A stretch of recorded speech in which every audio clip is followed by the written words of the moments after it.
Right. Okay. So, folks, welcome back. Our next speaker is Liam Wade, who's head of paid media at Impression. And Liam does a lot of talks on top of the day job. So he's done Hero Conference, SMX, AdWorld, Experience, to name a few. And he is a ferroequinologist in his spare time, which I believe is his way of trolling me to read out that he's a train spotter. So Liam's talks on shopping ads, and it's going to help us get some wins in Google Shopping. We've got some time for questions at the end, so please add your question in the chat panel on the side, and I'll ask Liam some of these at the end of his talk. So please take it away, Liam. Good stuff. Well, thanks for joining me, guys, particularly as it's over a lot of your lunch break and it's really nice weather. But we're going to be talking about something really exciting today, which is maintaining a competitive advantage in 2020 and beyond for shopping ads. Or you could think of it as like a massive Google nerd gets really overexcited about Google Shopping. So here's what we're going to go through today. It's where have we come from? So this is what you should already be doing. Some of you won't be doing all of this, so hopefully a bit of a refresher. A bit of what's changed over the past 12 months. So what features has Google brought in? How can we gain a competitive advantage today? Also known as this is what a high percentage of advertisers are not doing. And then some key areas of focus for the future so that you can prepare and get your campaigns going.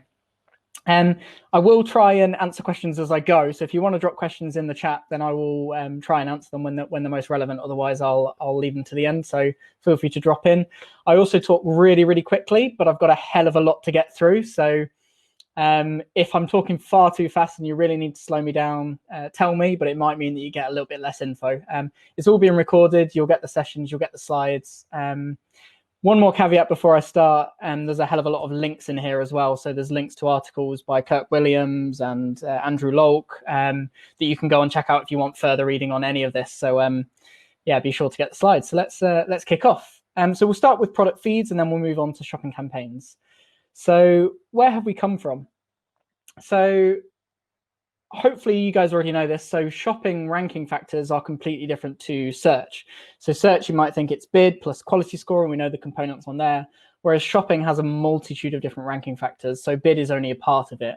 Very much it's driven by market, so price in this case. And there's also relevance, so feed optimization for title, description, and product type. And then there's kind of a quality rating. There's no official quality score.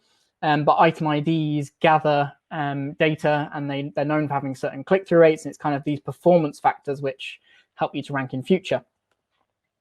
Because of this, there's entire businesses and industries based on optimizing your product data feeds. Why do we do it? Hopefully you already know. It's to lower cost per clicks and to increase conversion rates. So you're getting better visibility and you're increasing your query relevance. And we tend to break feed optimization into three areas. So there's functional feed optimization, which is very much for the platform. It's approved product data. We then have useful feed optimization, which is more about optimizing your titles, description, images for click-through rate and for user relevance. And then we have contextual feed optimization, which is for the advertiser. It's for you. It's to give yourself external data in order to optimize your campaigns. And hopefully some of you have already been trying these bits as well. So this is supplemental feeds and feed rules. So they pretty much do the same thing. It enables you to take your feed and add additional data to it or manipulate the data within it. Supplemental feeds are clunky. They're within sheets, but they're also really agile. So you can do a hell of a lot of stuff with them. Feed rules, on the other hand, a lot easier to use, much harder to break things with. And again, they do similar sort of things. So these are the sort of tools that you can use if you don't want to pay for a third-party feed provider to optimize your feeds, or if you just want to be incredibly agile in order to make changes on the fly. And the other kind of big thing that we're coming from, which I'll talk about a hell of a lot in this presentation, is smart shopping. It's gaining more prominence. And kind of what I want to show you today is a few examples of, because this is happening, what can you do to gain a competitive advantage? After all, if everyone's using smart shopping, who's going to be the winner? And the answer is it's whoever's got the best products, the best price, the best feed, and is using the strategy in the best way. So let's have a look at what's changed in the past 12 months, because a hell of a lot has changed in product feeds. So the first one, we've got a new look merchant center, which is great, doesn't really do a lot more. But you can now add products manually. The main thing that I'm getting from the new merchant center and the investment in a new merchant center is they want to make it easier than ever for advertisers to advertise on shopping, to increase competition and increase the product ranges in there. And this kind of follows on with the assistance Google's giving you in expanding your reach and making advertisers and products a lot easier to start to demonstrate to the audience. So the first one is we can reach additional countries with the same language, which we have been able to do slightly since around 2017, 2018, but it's increased dramatically. Now products without UPIs, so that's product indicators, so things like GTINs and MPNs, they won't automatically be disapproved, so you can still be eligible to show for them. However, if similar items have UPIs, then they will show. And then finally, images are going to be able to have their watermarks and text removed, and that's been since September 2019. So all of these things are Google basically saying, throw your products at us and we'll do everything we can to get them live, even if they don't quite fit our requirements. Then there's going to be, well, even more so, Google Shopping is already quite price intensive, and even more increased focus on price competition. So users can now easily track price changes. I don't know if you've used this yet, but if you go onto a product and you want to track the price, a bit like tracking flights within Google Flights, you now get alerts if price changes. Advertisers within Merchant Center now have market insights tools, which are really, really powerful. You can see when you're at the benchmark price, above or below it. There's not a massive amount of data here. There's about 50% of products normally get coverage, but it's still really useful data. And they're also relaxing the requirements for displaying sale price annotations. So in a shopping ad where you've got this price is 20% cheaper than it was before, they are now allowing that to have a longer limit, so it doesn't have to be so sudden. Moving on, we've got more engaging ad formats. So I haven't actually seen this in the wild yet, but we are starting to see multiple images when hovering over shopping ads. So make sure your additional image links are really, really good. And we're starting to see new image formats as well. And then there are some product specification updates, and these only came, I think it was last week, actually. So there's new category-specific requirements. So if you're in fashion, there's specific requirements now. Description attribute is now required. And there's an introduction of something called a product highlight attribute, which there's a little bit of a mock-up to the right. Again, I haven't seen this in the wild yet, but it's additional lines of text that you can include alongside your shopping ad when someone expands it. And there's a good rundown of all of those from my colleague, James Webster, if you want to click that link when you get the slides. And then we have, obviously, the elephant in the room, which is Google announcing free shopping listings, which is great.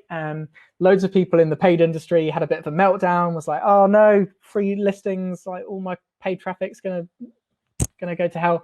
It's barely made a difference. We anticipate it's going to be about 5 to 10% of the total shopping search volume.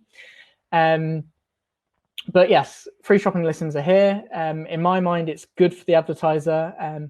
It's good for Google Shopping. We're likely going to see more users flocking to Google Shopping because there's more products available. So really, really good news. And this just reminded me of these two images. So the one on the right is what Google Shopping used to be called before it became Google Shopping, Frugal, a play on the word frugal, which is really, really clever. The ad on the left I thought was really interesting because this comes from a time when Microsoft were a little bit more attacking with their ads on Google. And this is a genuine Microsoft ad where they basically had a go at Google for making their free shopping listings paid. And it's funny how things come full circle. Well, funny to me anyway. So how can you gain a competitive advantage within your product feeds? This one is probably the most underrated attribute within Google Shopping. It's product type. When you think of feed optimization, what most people do, they'll optimize their product title, they'll optimize their description, and they may look at their images.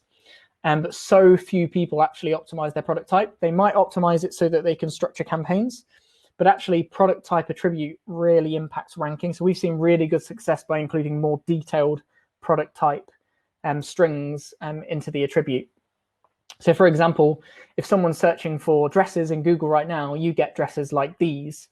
And it's kind of, if you can add that weight to your product type as well as your title and description, you stand a much better chance of ranking for those terms.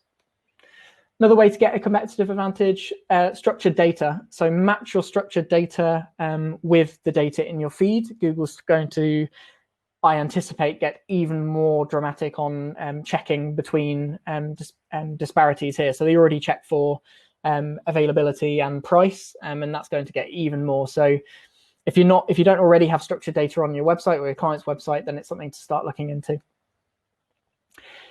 And this one I've been talking about for maybe 3 or 4 years, and it's even longer since this particular study from Crealytics came out. But a high proportion of users do not buy the product that they click on, and a lot of advertisers forget that.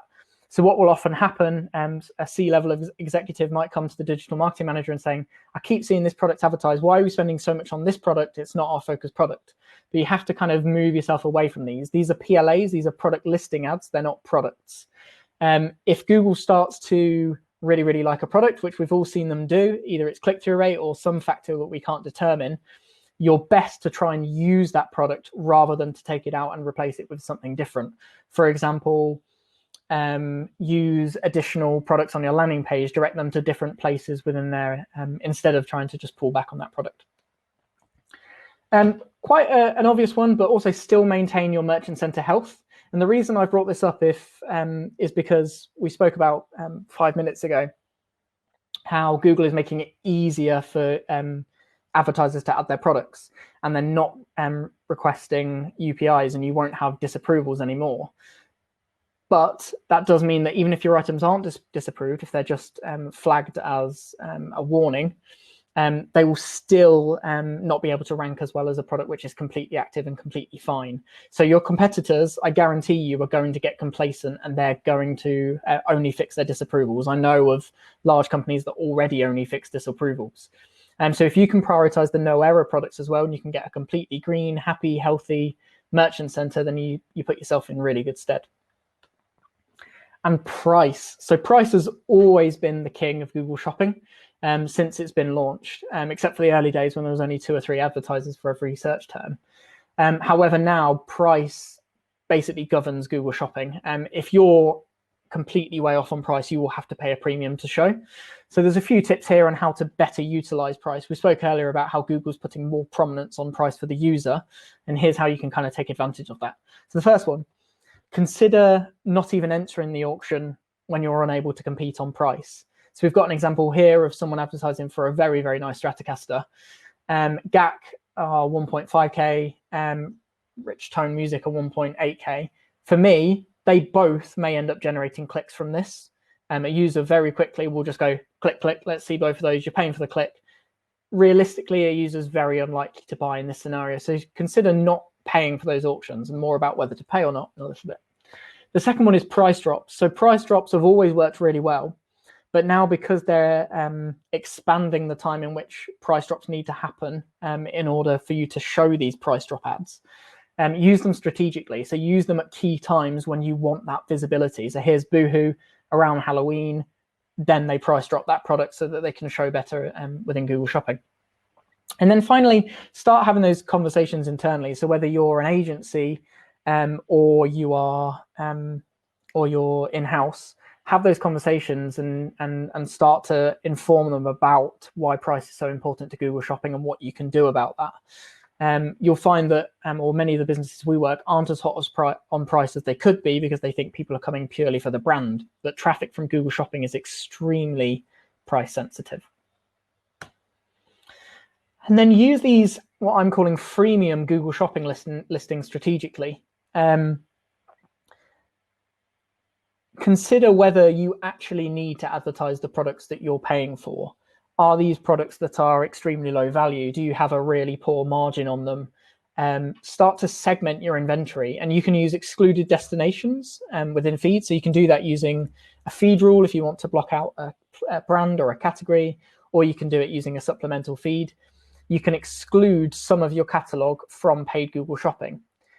These products will see a hell of a lot less traffic, around 80 to 95% is what we're expecting, but they will have no cost assigned to them. So any kind of sale is a bonus, and you can then focus on the products that you are willing to pay and advertise for. So product feeds then, here are 3 areas that you can focus on. So price is still very much king within shopping, optimize for it. Use those free listings strategically. Not many people are going to be doing that. They're going to be just uploading their feed and just continuing as normal. And then maintain consistent testing beyond product title.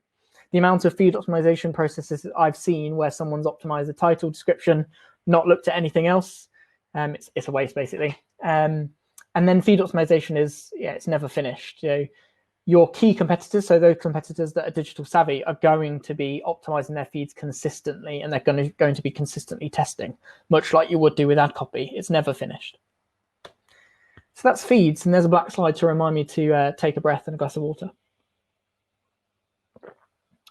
Shopping campaigns then. Where have we come from there? Oh, there's a lot here. So smart shopping gaining more and more prominence. Since August, it's been in the recommendations tab as well, so it counts towards your optimization score, which means agencies that directly follow their optimization score to the letter will be switching to smart shopping campaigns left, right, and center. So it's only going to get more prominence. More prominence of smart shopping campaigns means that those campaigns are going to get better because they thrive on data. When Google gives you a beta, it's because they want to gather data on how that new product works. Query sculpting, it'd be good to know out of the people watching this, how many are still using this technique or are familiar with this technique. It's been around since 2014, a guy called Martit Roet-Gerding. And he basically developed this strategy where you use a combination of negative keywords and campaign priority to filter campaign keywords into select campaigns. So for example, a brand query is going to convert at a much higher rate than a non-brand query. So you can use this strategy and these two settings in order to separate them, and you can have different bidding patterns for them. So a really good strategy. If you're not using it already, it's still relevant today. And we utilize bid strategies to optimize our shopping campaigns. So if we're using smart shopping, it's max conversion value with a return on ad spend goal, but you can use target cost per acquisition, target return on ad spend, and max clicks as well. What a lot of people are also doing right now, which is really, really good, is using custom labels in order to segment their campaigns further. So a common example is to put your best sellers into a custom label so that you can easily segment them in campaigns and apply budget there. Another approach might be is bring in price bands. So you know how much this price costs. These price bands are likely to perform very, very differently, and you can optimize your bids or your bid strategies based upon them. There is pretty much unlimited ways of using custom labels, and I'll talk about some more advanced ways in a little while. So shopping campaigns, what's changed in the last 12 months? So we now get a little bit more data, and we get a landing page view, so you can look at landing pages rather than just products.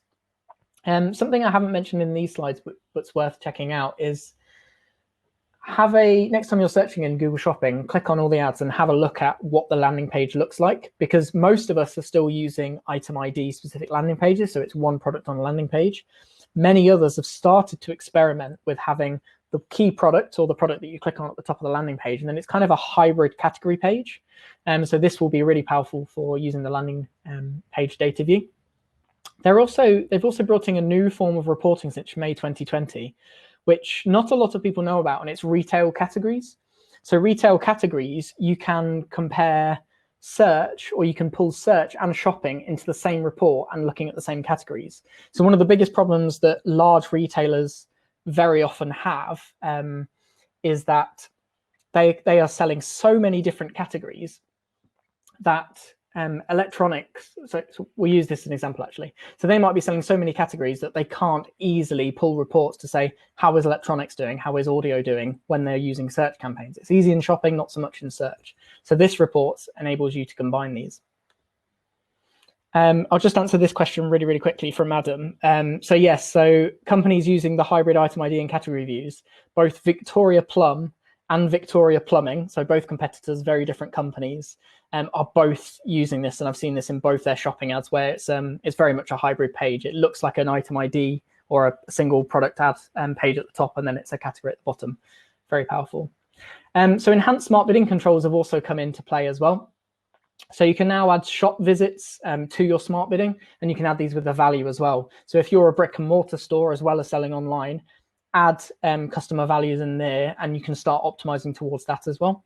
There's also seasonality adjustments. I'll be honest, we've had mixed reviews and mixed performance of these. We tend to flex our smart bidding goals instead of looking at seasonality adjustments, but I'd welcome anyone to give me evidence that it's done better than that. And then we've got max conversion value now available as well.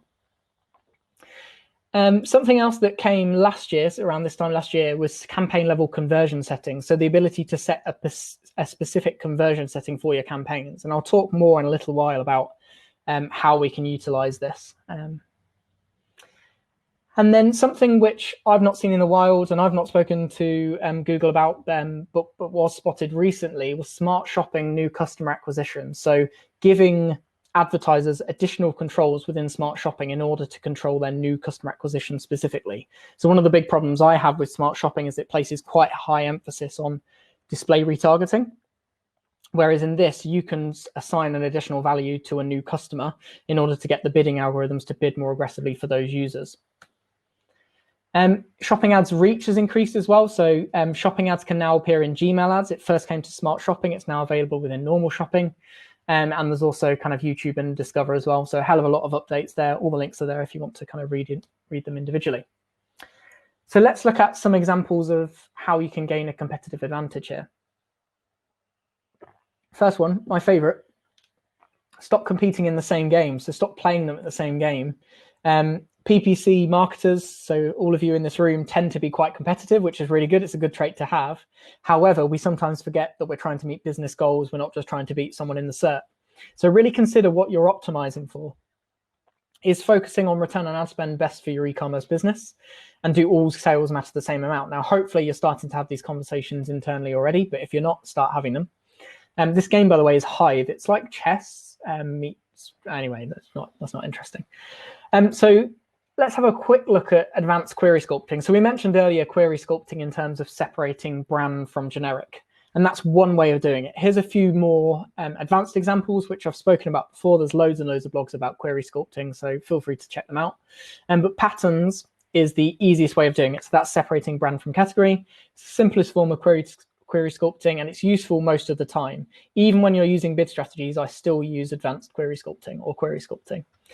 One level up from that, and we probably only use this 10% of the time, is to look at high performance modifiers. So not necessarily brand and category. This is particularly useful if you're selling your own products, if you're direct to consumer brand. Find those modifiers which perform really well. So those of you that are familiar with n-gram analysis or even just any search query audits, find those modifiers, those phrases or words that tend to lead to an increase in conversion rate. And if you've got those, separate those within your query sculpting campaign. And then hard mode, difficult mode, and I've put a caveat at the top right, more complicated does not always equal better, is exact match query sculpting. So if you have a header term that you really want to control or a poor performance term that you really want to control, it is possible to force exact match terms into a particular ad group if you want to have an exact match ad group within shopping.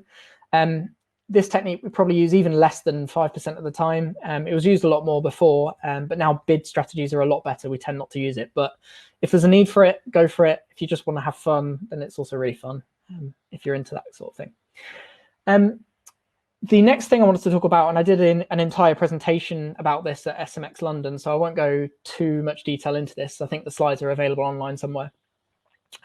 Is I spoke about layering bid strategies to solve problems. One of the most common problems I see with e-commerce businesses using smart bidding, particularly using target ROAS, is they stick target ROAS across all their campaigns, no matter the goal, and then they flex those targets based on what they want to achieve. However, consider the different problems that your business or your client may have. This will, by the way, if you start doing this, this will make you more hireable, a more useful agency as well. So an example here is 4 campaigns for the same advertiser utilizing different strategies based on their goals. So this advertiser might have loss leader products. They want to get users in. They want to target new customers based on their customer lifetime value. For those, what we found, getting users in at a target cost per acquisition is often much better than focusing on ROAS. Then you can have the main catalog, which is focused on target return on ad spend, and you can vary these based on what you need to achieve. Finally, here's an example that we had recently with a client who was receiving a shipment into their warehouse, but also weren't selling a lot due to COVID, and they actually had to reduce warehouse pressure. They had to shift these heavy in-stock items. So we put a max conversion strategies on this particular campaign in order to just get rid of those products, essentially. And then brand, if you're using query filtering, you can use on max clicks in order to kind of generate most of the traffic. So consider what are the goals of each of the queries you're targeting. What you will need to do if you're going to do this is to start having these more difficult conversations with your clients or your boss, because your clients or your boss very much like to deal with one particular metric. They will say, well, what's the return on ad spend? I don't want to be dealing with multiple metrics. However, if you can start to shift the conversation to move into solving business goals, then this can make you really useful and do really good stuff for your business. Taking that one step further, I mentioned earlier about the ability to use different conversion points. If you've got a product or you're selling a product which is a high involvement purchase, then target ROAS for acquiring that initial step probably isn't the best way to get those users in. We found that using target CPA on core products and then actually not expecting them to buy those products, instead expecting them to download a brochure, works really well for these high involvement purchases. Conversely, you can then use target return on ad spend and focus on the purchase. So the ability to use these different conversion points within your smart bidding, which you couldn't do before, gives you kind of this flexibility. If you're using Search Ads 360, there's also the ability to vary your attribution model depending on what the campaign type is. So the way most people treat attribution models within Google Shopping is they will change their attribution model in Google Ads to data-driven or something like that, and then they'll optimize based on those numbers. However, if you're targeting new customer acquisition, it would make sense to focus on first-click attribution rather than anything else in a lot of cases. So something to try out. Custom labels. Start importing your margin data into your campaigns. If you're a retailer that sells 5,000 plus products that are all very, very different, start using margin data, and you can cultivate and move those products into separate campaigns and have your bid strategies optimized towards them.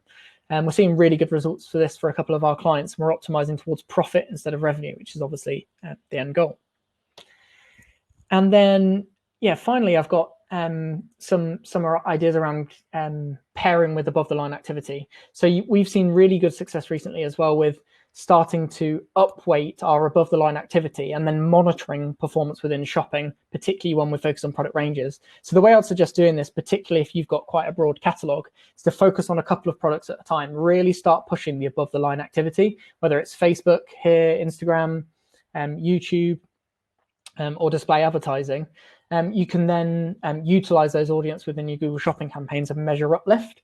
Don't always expect to see it attributed correctly, but measure incremental uplift instead. Here's a kind of advanced custom label for you. So if you do want to get down and dirty with custom labels, particularly if you are working or you are with a fashion or clothing retailer, calculated custom labels are really, really powerful. So let's say, for example, I'm looking to buy a t-shirt. If I search for t-shirt, Google's got no idea whether I'm looking for a small, medium, large, or extra large. And therefore, it's going to throw different products at me. I may click on them. If it doesn't have my size in stock, that's a bounce and that's a waste of a click.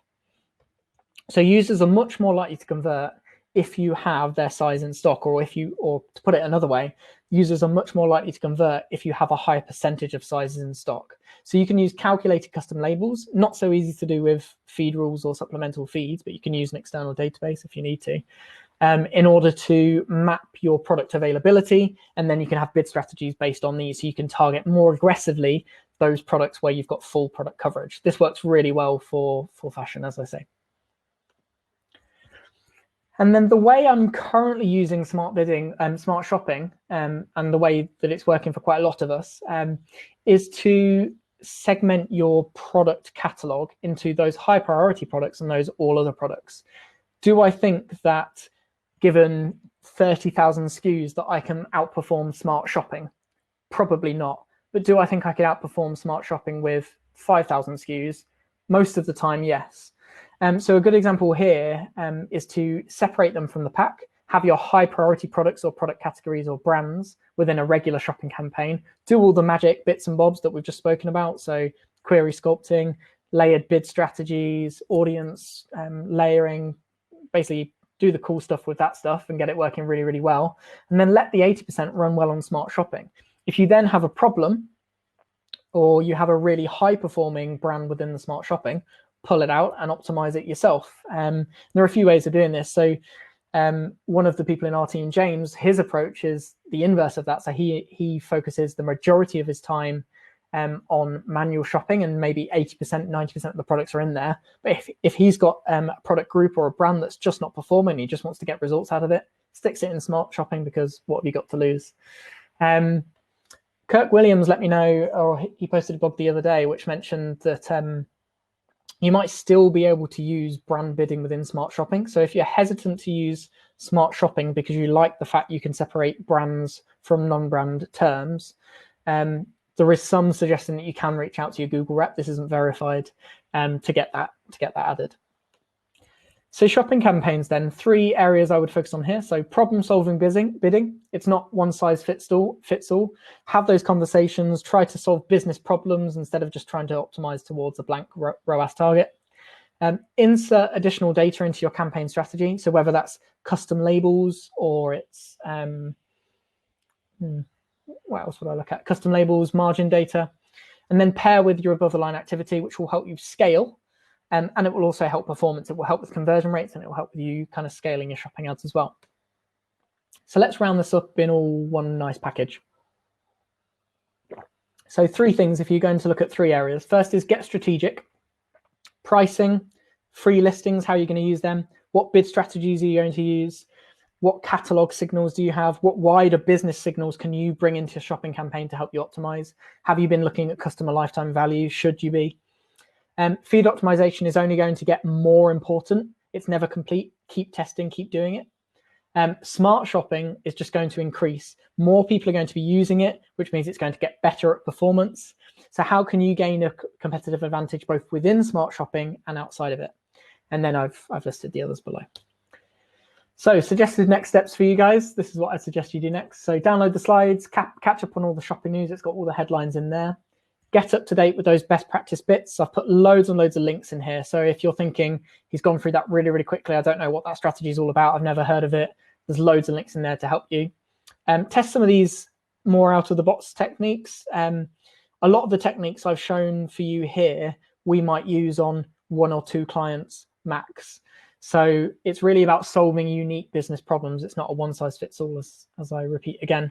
Let me know how you get on with them. Reach me at Twitter, and then be kind to everyone, please. And that's everything from me. That's fantastic, Liam. Thanks for that. A couple of questions here. Actually, Charlotte's got one, I think. Any advice for a brand whose product is most popular at a particular season? Yeah, for sure. So there's a couple of problems I can perceive within that. The first is that as you're gearing up for the season, you won't have a lot of data in the past 30, 60 or 90 days to run some of your smart bidding algorithms. So it's kind of similar to what's happened with a lot of our clients when they paused over COVID. A strategy that we often take within that is to approach it from a manual perspective. So even though we might have been using a smart bidding strategy before, we'll ease in by using a manual bidding strategy. And then once the campaign gathers more data, then we'll lay some smart bidding over.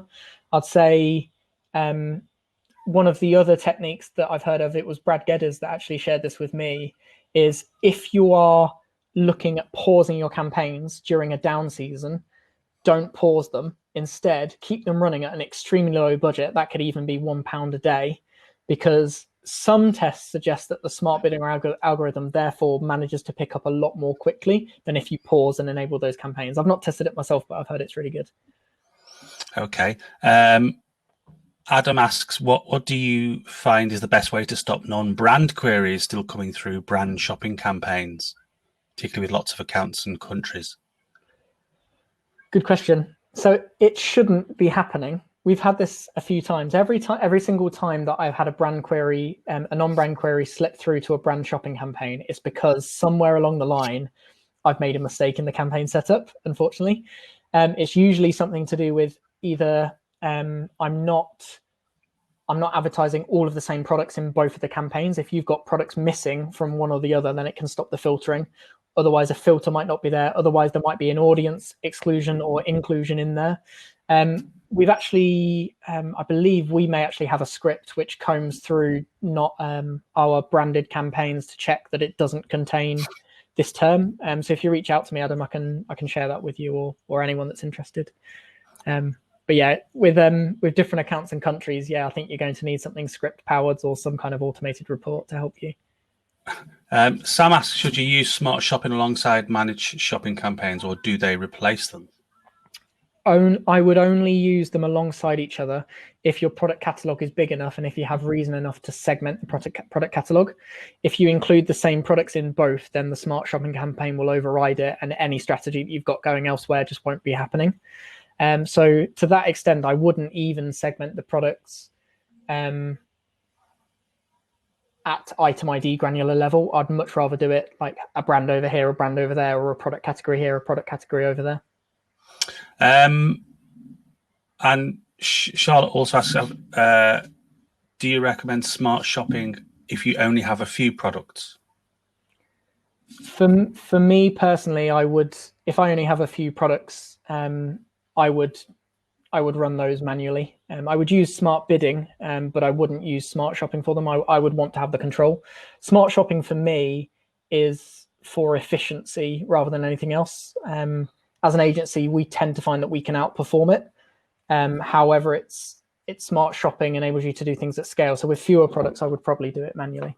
So somebody at some point will go, yeah, what's that magic number when you jump over? I think Charlotte's also asking if you've got any good resources for beginners. It might be great if we shared those out more widely later. What would you do if you don't want to use price to attract people and convert in shopping? I know that there's a big emphasis on pricing, but maybe for a high value, luxury, high involvement item, price isn't the lever. Is it worth avoiding shopping completely on that basis? That's a big problem. Shopping, if you are selling a high involvement purchase and you are a retailer selling brands that are sold elsewhere and the same products are elsewhere, then price is even more important. And it's extremely important, in which case I would often will find that you do have to take a back step from shopping. Not completely remove it, but take a back step. However, if you're selling products which are unique to you, then you sort of determine the value by the other activity that you're running. So I mentioned earlier about above the line activity and pairing it with YouTube ads and Facebook ads, and sort of, especially if it's a high value purchase, aspirational messaging, that combined. And I think Samantha was talking earlier about layering audiences into your campaigns. So it's kind of, I think another agency calls it the honeypot technique, for example, where you will spend a lot on branding on Facebook or YouTube. You'll qualify those users, you'll put them into a category based on how much of the video they watched or the fact they watched the video, and then retarget them on shopping so that when they're searching for that generic term, you're there and your brand's there. So it's sort of like qualifying a little bit more.